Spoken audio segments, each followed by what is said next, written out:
Hello, good morning mga kalabs. Ito yung routine ko every morning. 7:45, bababa na kami. Ayan. Ay, pangyaw. Siksi kamanan. Yun. Kaano ko, kaano sa kapitbahay dito. Random video lang to kasi wala akong may upload muna. May upload ako pero hindi tinatanggap, laging hindi daw na save. Yan, dito ako sa building namin. Sorry, medyo magalaw. Yun yung alaga ko, nauna na, bad mood siya ngayon kasi iisang itlog ayaw niyang ubusin. Yun lang ang kinain niya, breakfast, kaya ang payat-payat. Tapos yung lunch niya hindi niya inuubos.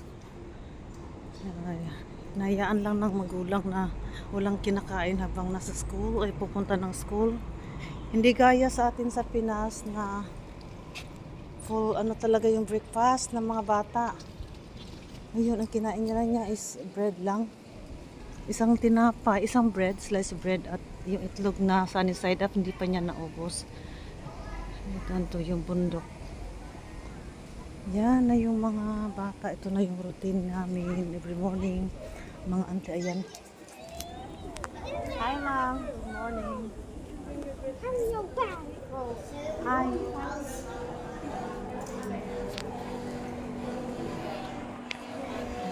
Ayan po, dito ako ngayon sa bus stop. Ha?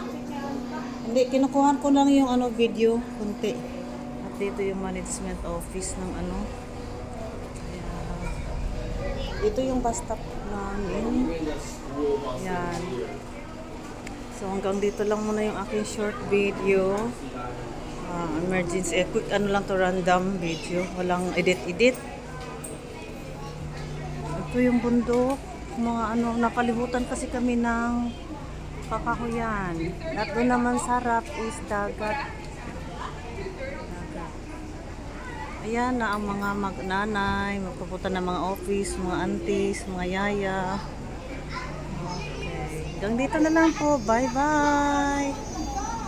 Bye sa inyong lahat. Salamat sa panonood.